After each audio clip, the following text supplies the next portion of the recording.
پاکستان میں جمرود سے تقریباً 15 کلومیٹر دور خیبر پاس کے اندر ایک مقام ہے جسے علی مسجد کہا جاتا ہے۔ اسکرین پر نظر آنے والے مقام پر اس جگہ تقریباً 140 سال پہلے ایک اہم ملاقات ہوئی تھی اور ایک انکار ہوا تھا۔ اس ملاقات اور انکار نے موجودہ پاکستان اور افغانستان کا جغرافیہ ہمیشہ کے لیے بدل کر رکھ دیا تھا۔ آج کا پاک افغان بارڈر جسے پہلے ڈیورنٹ لائن کہا جاتا تھا وہ اسی ملاقات اور انکار کا نتیجہ ہے۔ لیکن کس نے کسے اور کیوں انکار کیا؟ برطانیہ کا افغانستان توڑنے کا پلان کیا تھا اور یہ پلان کیسے ناکام ہوا؟ اس وقت کی گریٹ گیم میں روس کیا کر رہا تھا؟ میں ہوں فیصل وڑائچ اور دیکھو سنو جانو کی ہسٹری آف افغانستان سیریز کی اس قسط میں ہم آپ کو یہی سب دکھائیں گے۔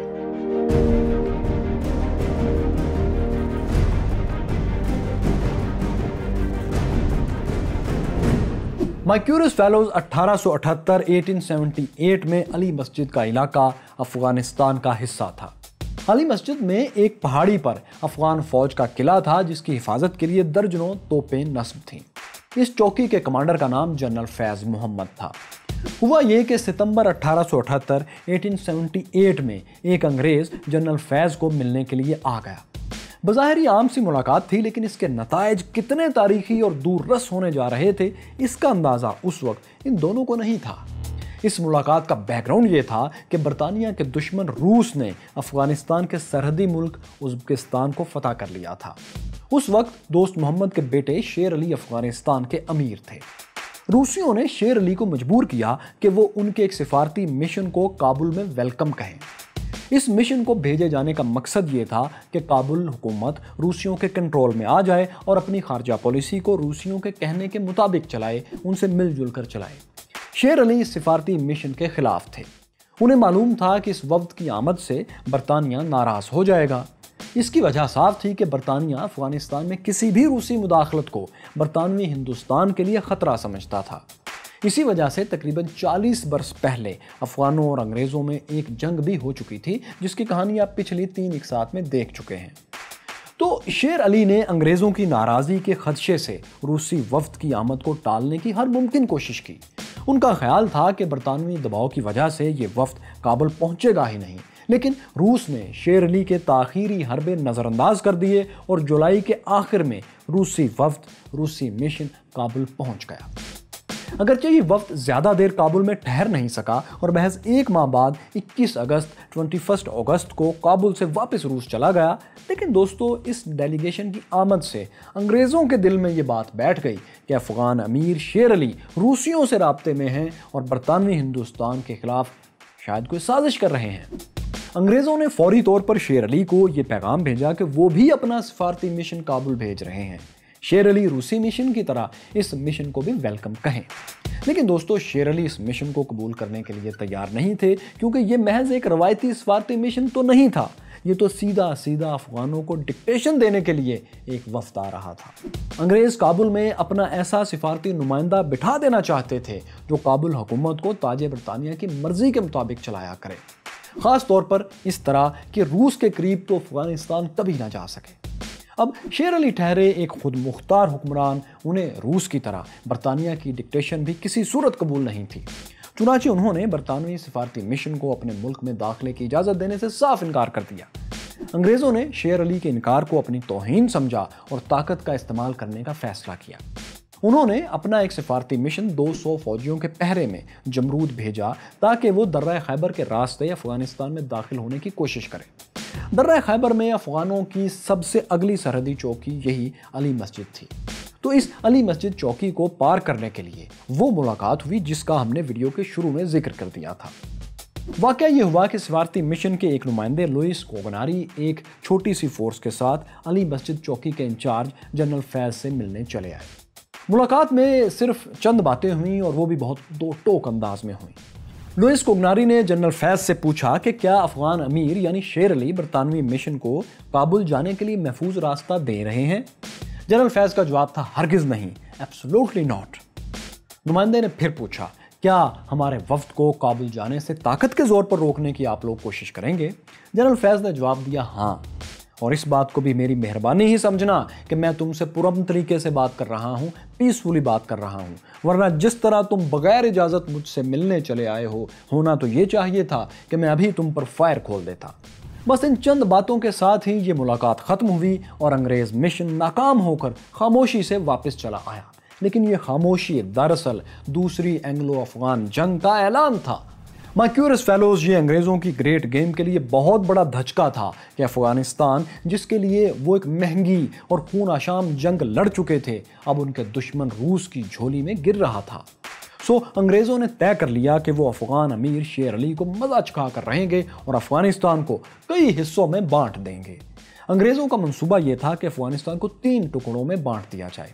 ایک ٹکڑا قندھار ہو جو برطانیہ کی نگرانی میں آزاد ریاست بنا دیا جائے، دوسرا ٹکڑا ہرات جسے ایران کے کنٹرول میں دے دیا جائے، پھر کابل اور باقی افغانستان کی حکومت شیر علی کے علاوہ انگریزوں کے کسی حامی سردار کے حوالے کر کے تیسرا بڑا ٹکڑا بھی پیدا کر لیا جائے۔ اس منصوبے پر عمل کرنے کے لیے 3 برطانوی فوجوں نے بیک وقت ایک ہی ساتھ افغانستان پر حملہ آور ہونا تھا۔ ایک فوج نے جنرل سیموئل براؤن کی کمان میں خیبر پاس کے راستے جلال آباد کی طرف بڑھنا تھا، دوسری فوج کو جنرل فریڈرک رابرٹس کی کمان میں کابل کی طرف جانا تھا۔ اس فوج نے وادی کرم سے پیوار کوتل پاس کے راستے افغانستان میں داخل ہونا تھا۔ اس طرح وہ سیدھے افغان صوبے پکتیا پہنچ جاتے اور کابل ان کی پہنچ میں آ جاتا۔ وادی کرم جو اب خیبر پختونخوا میں ہے، اس کا زیادہ تر علاقہ بھی تب افغانستان کا حصہ تھا۔ تو خیر دوستو، تیسری انگریز فوج نے جنرل سٹورٹ کی کمان میں کوئٹہ کے راستے قندھار کو فتح کرنا تھا۔ انگریزوں نے شیر علی کو الٹیمیٹم بھیجا کہ وہ 20 نومبر تک برطانوی مشن کو کابل میں داخلے کی اجازت دے دیں، ورنہ جنگ کے لیے تیار رہیں۔ اس الٹیمیٹم کی مدت پوری ہونے سے پہلے تینوں برطانوی فوجیں اپنے اپنے ٹارگٹس کے قریب پہنچ کر حملے کے لیے تیار ہو گئیں۔ پہلی فوج نے علی مسجد کے قریب شگئی یا شاہگئی کے پہاڑی سلسلے میں کیمپ لگا لیے۔ اس جگہ بعد میں پھر انگریزوں نے 1927 میں ایک قلعہ بھی تعمیر کروایا تھا۔ یہ قلعہ یعنی شگئی فورٹ آج بھی موجود ہے۔ ادھر پہلی انگریز فوج شکئی پہنچ گئی تھی تو دوسری طرف جنرل رابرٹس وادی کرم میں بھی داخل ہو کر کوتل پاس کے قریب آن پہنچے تھے۔ افغانوں نے وادی میں اس فوج کی مزاحمت نہیں کی اور کوتل پاس پر مورچے سنبھال کر حملے کا انتظار کرنے لگے، جبکہ تیسری انگریز فوج دوستو بلوچستان کے راستے قندھار کی جانب روانہ ہو گئی۔ اب دیکھیں گے انگریز تو اپنی فورسز کو حملے کے لیے تیار کر رہے تھے، لیکن دوسری طرف افغان امیر کی طرف سے مکمل خاموشی تھی۔ شیر علی کسی وجہ سے انگریزوں کے الٹیمیٹم کا جواب نہیں دے رہے تھے۔ 20 نومبر کو انگریزوں کی ڈیڈ لائن ایکسپائر ہوئی۔ اس کے اگلے روز 21 نومبر 1878 کو برطانیہ نے افغانستان پر حملہ کر دیا۔ دوستو، دوسری اینگلو افغان جنگ شروع ہو چکی تھی۔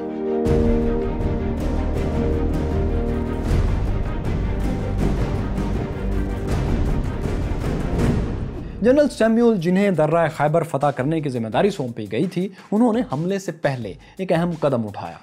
انہوں نے مقامی قبائلیوں کو بھرتی کر کے ایک فورس قائم کی جسے خیبر جزائلچیز کا نام دیا گیا۔ قبائلیوں کی روایتی 1 کلومیٹر رینج والی بندوق جزائل ہی کی وجہ سے انہیں یہ نام دیا گیا تھا۔ یہ وہی فورس ہے دوستو جسے اب خیبر رائفلز کہا جاتا ہے۔ اس فورس میں زیادہ تر آفریدی قبائل کے لوگ شامل تھے۔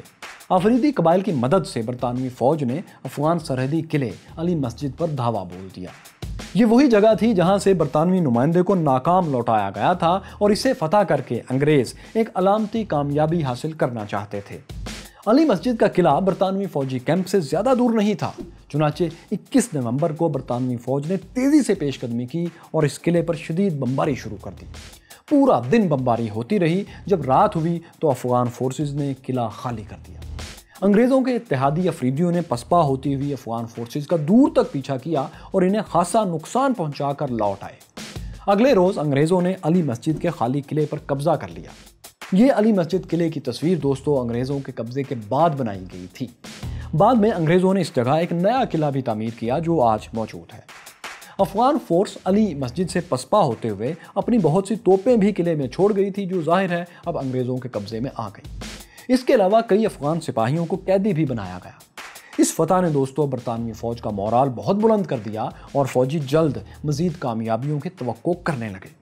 برطانوی نیوز ادارے رائٹرز نے ٹیلی گرام کے ذریعے اس فتح کو یوں رپورٹ کیا کہ علی مسجد کو فتح کر لیا گیا ہے، یہ شاندار پیش قدمی ہے، افغان پسپا ہو گئے۔ دوستو، علی مسجد پر برطانوی حملے سے پہلے ایک اور پیش رفت بھی ہو چکی تھی جو اگر کچھ عرصہ پہلے ہو جاتی تو شاید اس جنگ کی نوبت ہی نہ آتی۔ وہ یہ کہ شیر علی نے انگریزوں کو یہ پیغام بھیج دیا تھا کہ وہ برطانوی مشن کو عارضی طور پر کابل میں ٹھہرانے پر تیار ہیں، لیکن ہوا یہ کہ اس پیغام کے بھی انگریزوں تک پہنچنے سے پہلے برطانوی فوج علی مسجد پر تو قبضہ کر چکی تھی۔ اس فتح کے بعد انگریزوں نے تیزی سے پیش قدمی کی اور اگلے ماہ دسمبر میں وہ جلال آباد پر قابض ہو گئے۔ اب انگریزوں کی نظریں اپنے جنرل رابرٹس پر تھیں کیونکہ ان کا مشن علی مسجد کے قریب ہی تھا، لیکن اس سے کہیں زیادہ مشکل مشن تھا۔ کوتل پاس 11,300 فٹ بلند درہ تھا، 11,300 فٹ اونچا۔ دشوار گزار پہاڑی راستوں اور برف باری نے اس پر چڑھائی کو انتہائی مشکل بنا دیا تھا۔ پھر اس بلند درے پر ہزاروں افغان سپاہی اپنی بھاری توپوں کے ساتھ انگریزوں کے پیش قدمی ہی کا انتظار کر رہے تھے۔ جنرل رابرٹس کو معلوم تھا کہ اس درے پر حملے کا مطلب خودکشی ہے، لیکن وہ ایک ہوشیار کمانڈر تھے۔ انہوں نے افغانوں پر سامنے سے حملہ کرنے کے بجائے ایک مشکل پہاڑی راستے سے لمبا چکر کاٹ کر دائیں اور بائیں، رائٹ اینڈ لیفٹ، دونوں طرف سے دشمن پر حملہ کر دیا۔ ان حملہ آوروں سے افغانوں کی توجہ ہٹانے کے لیے پہاڑ کے نیچے برطانوی کیمپ میں موجود توپ خانے نے بھی افغان پوزیشنز پر فائر کھولے رکھا تاکہ وہ پیچھے سے آتی ہوئی فوج کی طرف متوجہ نہ ہو سکے۔ افغان آخر وقت تک یہی سمجھتے رہے کہ اصل حملہ یہی ہے جہاں سے توپ خانے سے گولہ باری ہو رہی ہے، یعنی سامنے سے۔ انہیں خطرے کا احساس تب ہوا جب برطانوی فوج کے گورکھا سپاہی ان کی پوزیشنز کے بالکل قریب پہنچ چکے تھے۔ پھر بھی افغانوں نے مقابلے کی اپنی سی پوری کوشش کی، دونوں طرف سے شدید فائرنگ کا تبادلہ ہوتا رہا۔ افغان پوزیشنز پر قبضے کی کوشش میں کئی برطانوی فوجی مارے گئے، لیکن آخر کار برطانوی فوجی افغان مورچوں میں داخل ہو گئے اور سنگینوں سے افغانوں کو انہوں نے ہلاک کرنا شروع کر دیا۔ افغانوں نے بھی سنگینوں کا جواب سنگینوں سے دینا شروع کیا۔ دست بدست لڑائی ہوئی، لیکن آخر میں میدان انگریزوں کے ہاتھ رہا۔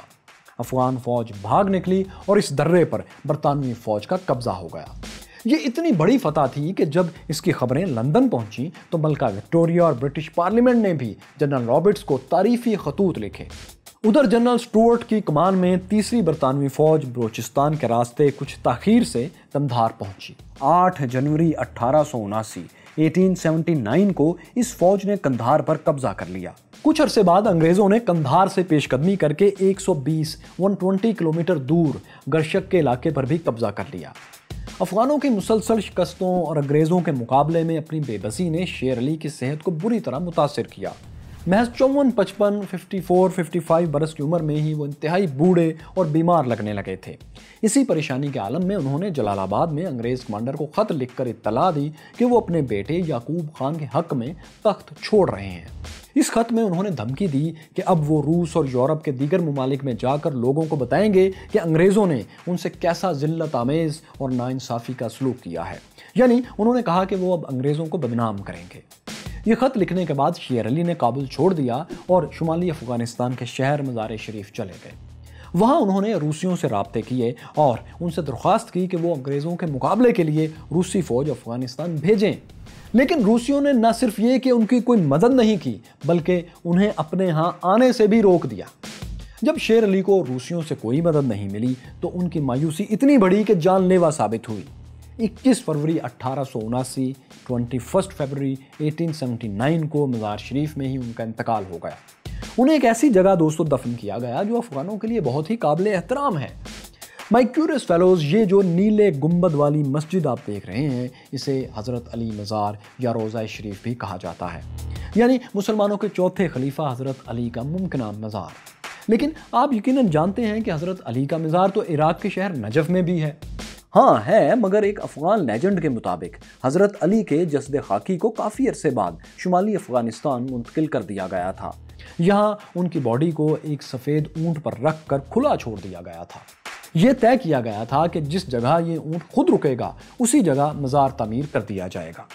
پھر اونٹ موجودہ مزار والے مقام پر رک گیا اور یہیں مبینہ طور پر انہیں سپرد خاک کر دیا گیا۔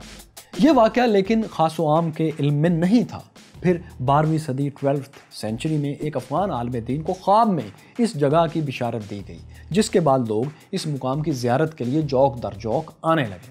کہا جاتا ہے کہ سلجوق سلطان احمد سنجار نے اس مقام پر مزار تعمیر کروایا تھا اور اسے حضرت علی مزار تب کہا جانے لگا تھا۔ اس عمارت کے گرد آباد ہونے والا شہر بھی بعد میں بسا اور اسی کی مناسبت سے مزار شریف کہلایا۔ یہ بھی کہا جاتا ہے کہ یہ مزار 15ویں صدی کے ایرانی حکمران سلطان علی مرزا صفوی نے بنوایا تھا۔ مزار کی عمارت اپنی نیلی رنگت کی وجہ سے نیلی مسجد یا مسجد ازرق بھی کہلاتی ہے۔ بہت سے افغان یہ مانتے ہیں کہ نیلی مسجد میں اڑنے والے کبوتر اس مزار کی کرامت کی وجہ سے سفید رنگ کے ہیں۔ وہ کہتے ہیں کہ اگر کسی اور رنگ کا کوئی کبوتر بھی یہاں آ جائے تو کچھ دن بعد سفید ہی ہو جاتا ہے۔ دوستو یہ ان کے لیجنڈز ہیں اور یہ بتانے کا مقصد صرف یہ ہے کہ یہ نیلی عمارت والا مزار افغانوں کے نزدیک بہت ہی مقدس ہے۔ اس مزار کے احاطے میں افغان امیر شیر علی کو دفن کیا گیا۔ شیر علی کی وفات کے بعد ان کے بیٹے یعقوب خان نے افغانستان کی حکومت سنبھال لی تھی۔ یعقوب خان نے حکومت سنبھالتے ہی دوستو ایک ایسا فیصلہ کیا جس نے افغانستان کو انگریزوں کے ہاتھوں ٹوٹنے سے بچا لیا۔ یہ فیصلہ کیا تھا؟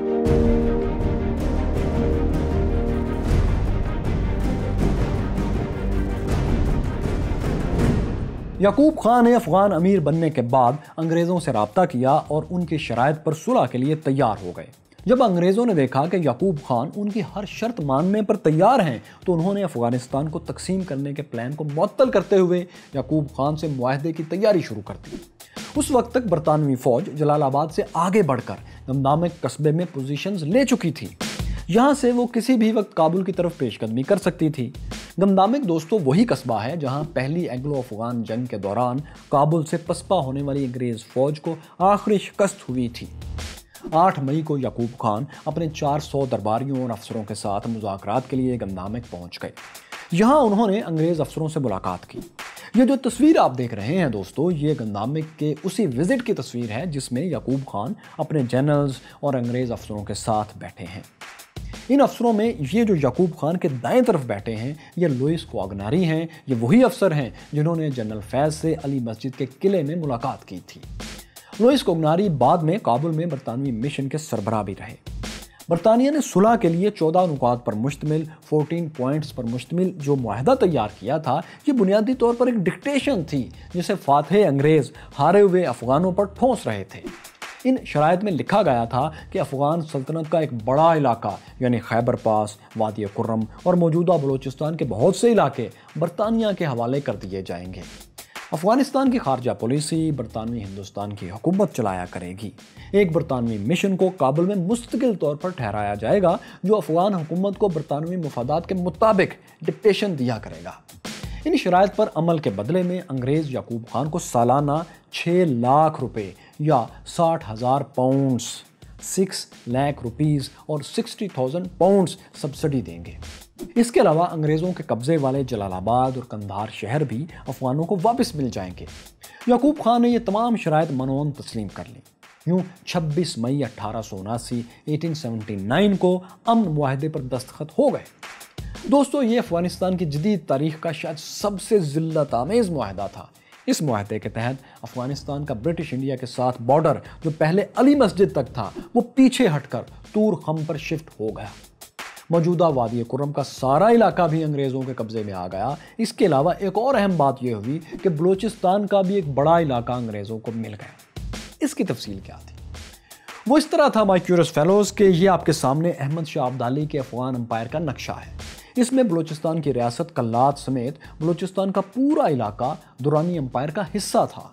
درانی امپائر کے زوال کے بعد انگریزوں نے 1839 میں ہی ریاست کلات پر قبضہ کر لیا، لیکن اس ریاست کے شمال مشرق میں واقع بہت سے علاقے ابھی تک ان کے کنٹرول میں نہیں آئے تھے۔ یہاں پشتونوں کی، پٹھانوں کی اکثریت تھی اور درانی امپائر کے دور سے یہ علاقے افغانستان ہی کا حصہ تھے۔ تاہم معاہدہ گمدامک کے مطابق، گمدامک ایگریمنٹ کے مطابق یہ علاقے بھی افغانوں نے انگریزوں کو سرنڈر کر دیے، ان کے حوالے کر دیے۔ ان علاقوں میں پشین، سبی اور لورالائی سمیت کوئٹہ کے شمال اور مشرق کے تمام پشتون علاقے شامل تھے۔ یہ سب برطانوی ہندوستان کا حصہ بن گئے، یعنی انگریز اب قانونی طور پر بلوچستان کے زیادہ تر حصے کے مالک تھے۔ تاہم دوستو چاگی سمیت کچھ سرحدی علاقے ابھی بھی افغانوں کے کنٹرول ہی میں رہے، افغانستان کا حصہ رہے۔ یہ علاقے پھر 1893 میں انگریزوں کو ملے جب ڈیورنڈ لائن باقاعدہ کھینچی گئی۔ ڈیورنڈ لائن انہی علاقوں کو برٹش انڈیا کا حصہ بنانے کے لیے کھینچی گئی تھی جو معاہدہ گندامک کے تحت افغانوں نے انگریزوں کے حوالے کیے تھے۔ اپنا علاقہ کھونے کے علاوہ معاہدہ گندامک کے تحت افغانوں نے ایک اور نقصان بھی دوستو اٹھایا، وہ یہ کہ معاہدے کے مطابق افغانوں کی خارجہ پالیسی انگریزوں کے قبضے میں چلی گئی۔ یعنی افغان بظاہر آزاد تھے لیکن ان کی خارجہ پالیسی انگریزوں کی گریٹ گیم کے تحت تھی، جس کے فیصلے اب کابل میں نہیں بلکہ لندن میں ہوا کرنا تھے۔ معاہدہ گندامک پر دستخط کے کچھ ہی عرصے بعد انگریز فوج افغانستان سے نکل گئی۔ مائیکورس فیلوز معاہدہ گندامک افغانوں کی بہت ہی بڑی شکست تھی۔ انگریز اپنی تمام شرائط منوانے میں کامیاب رہے تھے، جبکہ اس کے مقابلے میں افغانوں نے اپنا علاقہ اور آزادی دونوں کھو دی تھی۔ افغانوں کی پوری تاریخ میں کسی غیر ملکی حملہ آور فوج نے اتنی تیزی اور آسانی سے اتنی بڑی فتح حاصل نہیں کی تھی۔ لیکن دوستو یہ معاہدہ انگریزوں کی عارضی کامیابی تھی، کیونکہ افغانوں کی نظر میں جنگ ابھی ختم نہیں ہوئی تھی۔ افغانوں نے اس سے پہلے سکھوں کے ہاتھوں موجودہ خیبر پختونخوا کا پورا علاقہ گنوا دیا تھا۔ ابھی اس شکست کے زخم تازہ تھے کہ انگریزوں نے مزید سرحدی اور بلوچستان کے علاقے بھی چھین لیے تھے۔ اس نئی قومی ہزیمت نے افغانوں کی زخمی انا کو اور بھی گھائل کر دیا اور بھی تکلیف پہنچائی۔ افغان عوام کے دلوں میں نفرت اور بدلے کا لاوا جو برسوں سے پک رہا تھا، اس نے ایک دہکتے ہوئے جوالامکھی کی شکل اختیار کر لی، اور ایک روز یہ لاوا ایسا پھٹا کہ لندن بھی دہلنے لگا۔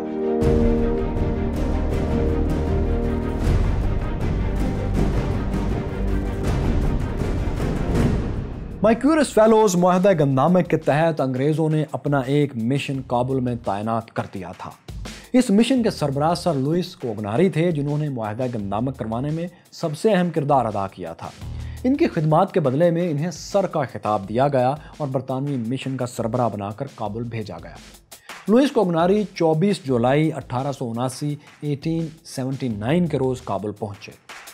ان کے ساتھ ایک ڈاکٹر، ایک ملٹری اتاشی اور ہندوستانی سپاہیوں کا ایک دستہ تھا، جس میں 25 گھوڑ سوار اور 50 پیدل فوجی شامل تھے۔ یعنی اس مشن کے کل افراد 100 سے بھی کم تھے۔ حفاظتی دستے کے سپاہیوں میں پٹھان اور سکھ سپاہی بھی شامل تھے۔ برطانوی مشن کو قلعہ بالا حصار کے قریب ہی ایک پرانی سرائے میں ایک ریسٹ ہاؤس میں ٹھہرایا گیا۔ بظاہر یہ مشن افغانوں کو ڈکٹیٹ کرنے کے مقصد سے آیا تھا، مگر یہ کابل میں زیادہ عرصہ سروائیو نہیں کر سکا۔ برطانوی مشن کی کابل میں انٹری کے ساتھ ہی ان کے خلاف عوامی مزاحمت بھی شروع ہو گئی۔ بہت سے افغان سردار تو معاہدہ گندامک کی شرائط سے اس قدر ناراض تھے کہ وہ برطانوی مشن سے رسمی طور پر ملنے کے لیے بھی نہیں آئے۔ افغان عوام کی اکثریت امیر یعقوب خان کو بھی اب انگریزوں کی کٹھ پتلی سمجھنے لگے تھے۔ کابل کے قریب کوہ دمن کے علاقے کے لوگوں نے تو یعقوب خان کو ٹیکس دینے سے بھی انکار کر دیا۔ ان کا کہنا تھا کہ جب تک برطانوی مشن سے لکھا ہوا حکم نامہ نہیں آئے گا وہ ٹیکس نہیں دیں گے۔ یعنی افغان عوام انگریزوں کو ہی افغانستان کا اصل حکمران سمجھ رہے تھے اور یعقوب خان کو کوئی اہمیت نہیں دیتے تھے۔ یعنی وہ انگریزوں اور یعقوب خان دونوں سے نفرت کرنے لگے تھے۔ کابل شہر میں برطانوی مشن کے خلاف کھلے عام باتیں ہو رہی تھیں۔ ایسی فضا بن چکی تھی جو برطانوی مشن کے لیے خطرناک تھی۔ تاہم دوستو برطانوی مشن اس امڑتے ہوئے خطرے کو بھانپ نہیں پا رہے تھے۔ مشن کے سربراہ لوئس کوگناری کو کسی ہمدرد نے بتایا بھی کہ افغان آپ کے خلاف باتیں کر رہے ہیں، آپ پر حملے کا خدشہ ہے، لیکن کوگناری نے حقارت سے کہا کہ جو بھونکتے ہیں وہ کاٹتے نہیں۔ اس جواب پر خبردار کرنے والا شخص بولا، جناب یہ بھونکتے بھی ہیں اور کاٹتے بھی ہیں، ذرا ہوشیار رہیے گا۔ اس پر لوئس کوگناری کا کہنا تھا کہ اگر افغانوں نے ہم پر حملہ بھی کیا تو زیادہ سے زیادہ کیا کر لیں گے، یہی ہوگا نا کہ مشن میں موجود کچھ یورپی لوگ مارے جائیں گے، لیکن ہماری حکومت ہماری موت کا بھرپور انتقام پھر لے گی۔ اب دیکھا جائے دوستو تو یہ لوئس کوگناری کی نسل پرستی تھی کہ وہ صرف یورپی لوگوں کی موت کا ذکر کر رہے تھے، افسوس کر رہے تھے، حالانکہ اس مشن میں ہندوستانی سپاہی بھی شامل تھے، صرف انگریز نہیں تھے۔ بہرحال کوگناری کا اطمینان ایک خوش فہمی تھی جو افغانوں کی نفرت کے باعث جلد ہی ہوا ہونے والی تھی۔ برطانوی مشن کی آمد کے کچھ ہی روز بعد ہرات اور بلخ سے افغان فوجیوں کے کچھ دستے کابل پہنچے۔ ان فوجیوں کو بہت عرصے سے تنخواہیں نہیں ملی تھی، اس لیے وہ ہنگامہ آرائی پر تلے ہوئے تھے۔ ان لوگوں نے کابل شہر کے باہر اپنا کیمپ لگایا اور افغان امیر یعقوب خان سے اپنی تنخواہوں کی ادائیگی کا مطالبہ کرنے لگے۔ لیکن افغان خزانہ تو خالی تھا۔ یعقوب خان انہیں تنخواہ دیتے تو کہاں سے دیتے؟ جب فوجیوں کو ان کے افسروں نے بتایا کہ خزانے میں تو کچھ بھی نہیں اور انہیں تنخواہ نہیں مل سکتی تو فوجی مشتعل ہو گئے۔ انہوں نے اپنے افسروں کو پتھر مارنا شروع کر دیے۔ افسروں نے بھاگ کر قلعہ بالا حصار میں چھپ کر یعقوب خان کے پاس جا کر پناہ لی۔ فوجیوں نے قلعے پر حملہ کر دیا لیکن قلعے کی مضبوط دیواروں کو کراس نہ کر سکے۔ دیواروں پر یعقوب خان کے عرب غلام کھڑے تھے جنہوں نے فائرنگ کر کے فوجیوں کو پیچھے دھکیل دیا۔ جب افغان فوجیوں نے دیکھا کہ یعقوب خان تک پہنچنا مشکل ہے تو ان میں سے کسی ایک نے نعرہ لگایا کہ اگر یعقوب خان تنخواہ نہیں دیتا تو آؤ ان کے امیر فرنگی دوستوں سے تنخواہ وصول کر لیتے ہیں۔ کچھ فوجیوں نے اس سرائے کو گھیر بھی لیا جس میں برطانوی مشن کی رہائش گاہ تھی۔ نعرے بازی سے شروع ہونے والا یہ گھیراؤ دوستو جلد ہی حملے میں بدل گیا۔ حملے کی شروعات یوں ہوئی کہ کچھ افغان فوجیوں نے عمارت کے استبل میں داخل ہو کر لوٹ مار شروع کر دی۔ استبل کی حفاظت پر تعینات ہندوستانی سپاہیوں نے اپنے مشن کی حفاظت کے لیے افغان فوجیوں پر فائر کھول دیا۔ اس فائرنگ سے کئی حملہ آور افغان سپاہی ہلاک یا زخمی ہوئے۔ باقی بھاگ نکلے اور جو بھاگ نکلے وہ اپنے کیمپ میں پہنچ کر شور مچانے لگے کہ ان پر حملہ ہو گیا ہے، حملہ ہو گیا ہے۔ ذرا سی دیر میں سینکڑوں افغان فوجی مشن کی عمارت پر ٹوٹ پڑے اور باقاعدہ لڑائی شروع ہو گئی۔ ادھر کابل شہر میں علماء نے مساجد کے میناروں پر چڑھ کر یہ اعلانات کرنا شروع کر دیے کہ عوام بھی اس حملے میں شامل ہوں، مشن پر حملہ کیا جائے۔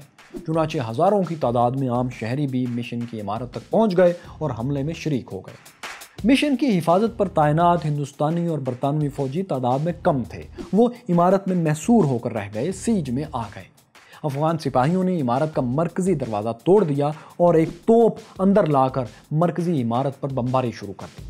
بمباری سے عمارت کو شدید نقصان پہنچا اور اس کے محافظ ہندوستانی سپاہی بھی مارے گئے۔ حملے کے دوران ایک موقع پر لوئس کوگناری نے افغان سپاہیوں کو 6 ماہ کی تنخواہ دینے کی پیشکش کر دی، لیکن اس پیشکش کو اب سننے اور قبول کرنے کا ماحول نہیں رہا تھا۔ افغان حملہ آور اندر داخل ہو چکے تھے اور انہوں نے لوئس کوگناری اور دیگر انگریزوں کو قتل کر دیا اور مشن کی عمارت کو آگ لگا دی۔ البتہ دوستو افغانوں نے مشن کے 6 سپاہیوں کو جان سے مارنے سے پہلے ایک شرط رکھی۔ انہوں نے کہا کہ اگر سکھ فوجی مسلمان ہو جائیں تو انہیں زندہ چھوڑ دیا جائے گا۔ سکھ سپاہیوں نے انکار کیا اور لڑتے ہوئے ایک ایک کر کے مارے گئے۔ ستم ظریفی دیکھیے کہ سکھوں کو مسلمان ہونے کی آفر دینے والے افغانوں نے ہندوستانی دستے کے مسلمان سپاہیوں کو زندہ نہیں چھوڑا، سب کو مار دیا۔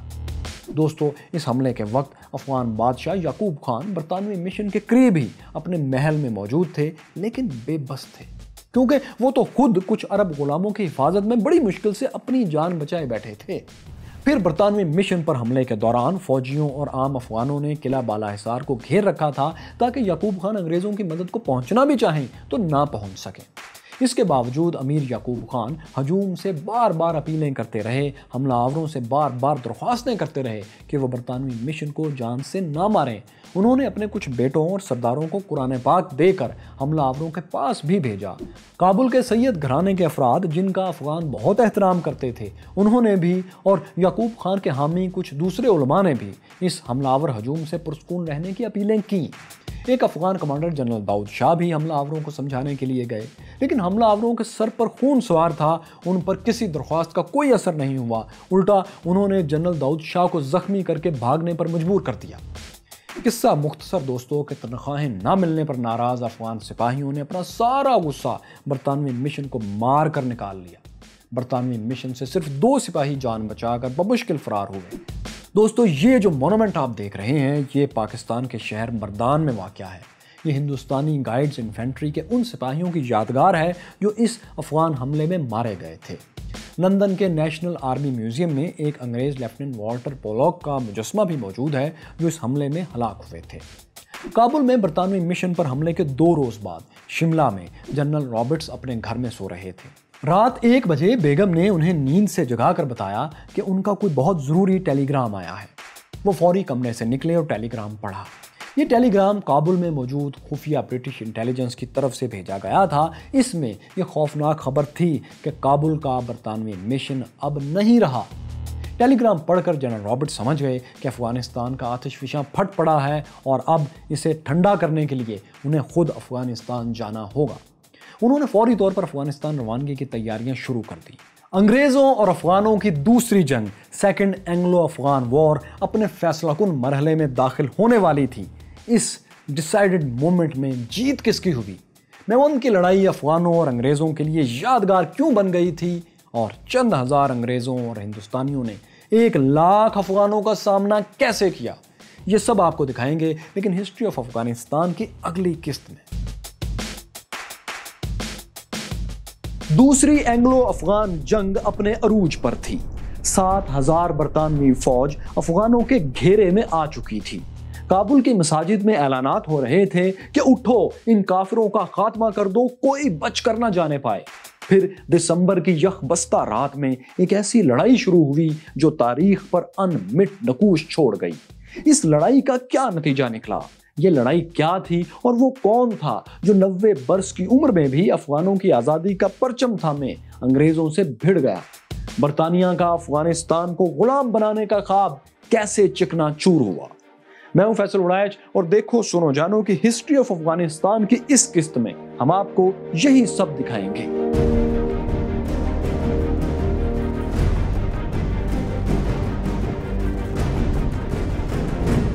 یہ 6 اکتوبر 1879 کی بات ہے۔